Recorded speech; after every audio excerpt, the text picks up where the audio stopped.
La mayoría de las personas no entienden la profecía bíblica. ¿Qué importancia tiene todo esto? ¿Y qué tiene que ver con nosotros? ¿Qué tiene que ver Alemania con la invasión rusa a Ucrania? Por Gerald Weston. ¿Qué importancia tiene todo esto? ¿Cuál es la relación con la invasión rusa de Ucrania?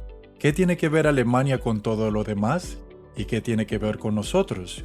La mayoría de las personas no entienden la profecía bíblica porque carecen de las claves esenciales para entender las profecías. Esas claves consisten en conocer la identidad actual de las antiguas naciones que menciona la Biblia.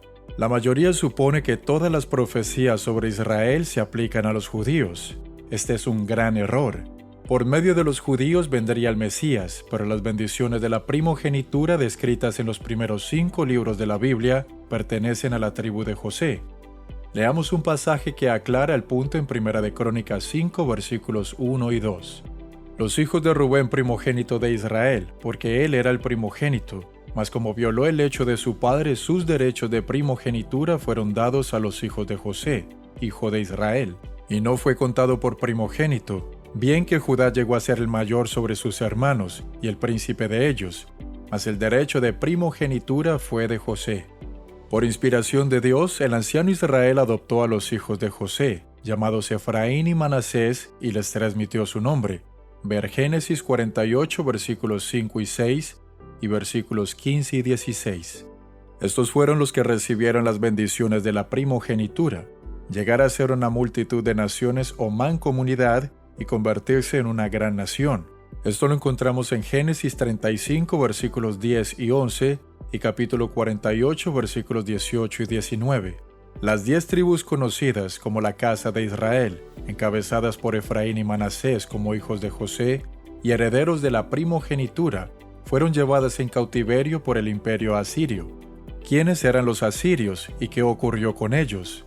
El artículo Un Cuarto Reich del Dr. Douglas Winell, que ofrecemos como reimpresión de nuestro sitio en la red www.elmundodemañana.org, demuestra que la actual Alemania desciende nada menos que de la antigua Asiria, y tal como lo explicó Dios por medio de su profeta Isaías, se vale de los asirios para castigar a Israel por su desobediencia. Asiria es la vara en la mano de Dios. Oh Asiria, vara y báculo de mi furor, en su mano he puesto mi ira. Le mandaré contra una nación pérfida, o sea Israel, y sobre el pueblo de mi ira le enviaré para que quite despojos y arrebate presa, y lo ponga para ser hollado como lodo de las calles. Isaías 10, versículos 5 y 6.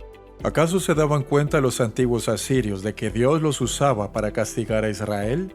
No se daban cuenta, y tampoco se darán cuenta de la mano de Dios en el futuro. Aunque Él no lo pensará así ni su corazón lo imaginará de esta manera, sino que su pensamiento será desarraigar y cortar naciones no pocas. Isaías 10, versículo 7. Asiria llevó a la casa idólatra de Israel en cautiverio alrededor del año 720 a.C., y 2 veces en el siglo XX Dios se sirvió de la Asiria moderna para castigar y advertir a las naciones de Israel que se arrepintieran y volvieran a Él. Pero en vez de arrepentirse, su conducta ha empeorado. Aunque Dios tuvo misericordia de los descendientes de Israel, concediéndole la victoria en ambas guerras mundiales, el costo fue terrible, pero Él no libró de culpa el hacha que utilizó. Los descendientes de Asiria también sufrieron por sus transgresiones. Isaías 10, versículos del 15 al 19. Muchas veces la profecía bíblica es dual. Hay un cumplimiento anterior y otro en los tiempos del fin. Una lectura atenta del capítulo citado muestra que sus declaraciones proféticas tendrán un cumplimiento futuro. La casa de Israel caerá en cautiverio de nuevo. Al invadir Ucrania, Vladimir Putin ha hecho lo que no ha podido hacer ningún presidente estadounidense: transformar a Alemania haciéndola contemplar su necesidad de rearmarse. Otra cosa que ha hecho es mantener a Estados Unidos en la alianza por ahora. Juntos, Estados Unidos, Alemania y los demás países de la OTAN seguramente mantendrán fuera a Rusia, pero Alemania no se mantendrá abajo. El tercer elemento en la fórmula de Ismay no sobrevivirá a la presente crisis. Alemania ya no está abajo, al contrario, es el eje mismo de la resistencia a Putin, lanzada a este lugar prominente por la convergencia de varios factores: su riqueza, su geografía y su arraigado temor a lo peor de sí misma. Abro comillas. Después de 77 años impávida, Alemania es crucial para la resistencia fascista. Cierro comillas. WashingtonPost.com, 8 de abril del 2022. Veamos el informe National Public Radio sobre el cambio repentino en el pensamiento alemán. Abro comillas. El anuncio vino 3 días después de que Rusia se lanzara en su invasión a Ucrania. Solo unos pocos legisladores habían sido informados sobre lo que iba a decir el canciller Olaf Scholz, que Alemania invertiría 100.000 millones de euros en su asediado ejército, poniéndolo en camino de convertirse en las fuerzas armadas más poderosas de Europa. Scholz agregó que en adelante, Alemania invertiría más del 2% de su Producto Interno Bruto en sus fuerzas armadas. Según datos reunidos por la OTAN, probablemente el año pasado solo invirtió el 1,53% de su PIB en defensa. El Parlamento de Alemania estalló en una rara ovación de pie, un estruendo que llenó la cámara principal del Reichstag, un edificio cuya destrucción y renacimiento estuvieron en el centro de los horrores de la última guerra mundial. Ahora fue testigo nuevamente de lo que llaman los alemanes un Zeitenwende, un punto sin retorno. Cierro comillas. Con guerra en su umbral, Alemania planea un gran refortalecimiento militar. NPR.org, 22 de marzo del 2022.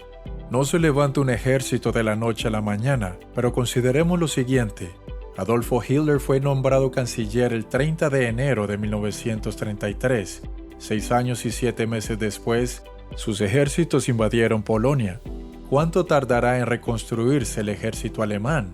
No se sabe con seguridad y dependerá de varios factores, pero el Times de Israel cita las siguientes palabras de Markus Faber, especialista en defensa y legislador del Partido Liberal FDP. Abro comillas. Tomará hasta 8 años llevar todos los equipos del ejército a los estándares modernos. Cierro comillas. Como Alemania sacudida por la invasión rusa de Ucrania, planea reconstruir su ejército. timesofisrael.com, 29 de marzo del 2022. Hay muchas cosas inciertas, pero también hay mucho en movimiento. Abro comillas. Alemania ya anunció que reemplazará los antiguos caza Tornado por una nueva flota de cazas fugitivos F-35 estadounidenses y de Eurofighters, que cuestan alrededor de 100 millones de euros cada uno. Cierro comillas. timesofisrael.com. La reconstrucción de un ejército requiere más que inversiones monetarias. El personal, el entrenamiento y los aviones para transportar hombres y provisiones son menos llamativos que los sistemas de armas costosas. Y los alemanes no están pensando en prender la ofensiva, solamente piensan en defender su país. Aquí en el mundo de mañana llevamos decenios siguiendo los sucesos geopolíticos desde la perspectiva de la profecía bíblica. En 1989, cuando cayó el muro de Berlín, tomó por sorpresa a los conocedores y a los expertos, pero no fue sorpresa para nosotros, ni lo fue la reunificación alemana menos de un año después. Habrá muchas más sorpresas en los próximos meses y años, para quienes no entienden lo que la Biblia revela sobre nuestro futuro. De maneras tan sorprendentes como las que causó la invasión rusa de Ucrania y que ha transformado el pensamiento alemán de la noche a la mañana, Estados Unidos perderá la soberbia de su orgullo y sufrirá catástrofes que decidirán su caída, unas naturales y otras producidas por el hombre. Ver Levítico 26 del 14 al 20. Los pueblos descendientes de los británicos, así como el estadounidense, van a sufrir una sacudida infligida por ellos mismos, por haber desechado todos los frenos morales. Oseas 4, versículo 2. Comprendo lo difícil que puede ser creer que los pueblos estadounidense y británico serán atacados por naciones europeas, que en la actualidad son sus aliadas, pero va a ocurrir. Y cuando ocurra, recuerden dónde lo oyeron. Permítanme terminar con una nota positiva. En Isaías 19, versículos 24 y 25, leemos que luego de la gran tribulación y el día del Eterno profetizados para un futuro no muy lejano, Israel, las naciones descendientes de Israel, será tercero con Egipto y con Asiria para bendición en medio de la tierra, porque el Eterno de los ejércitos los bendecirá diciendo: Bendito el pueblo mío Egipto, y el asirio obra de mis manos, e Israel mi heredad.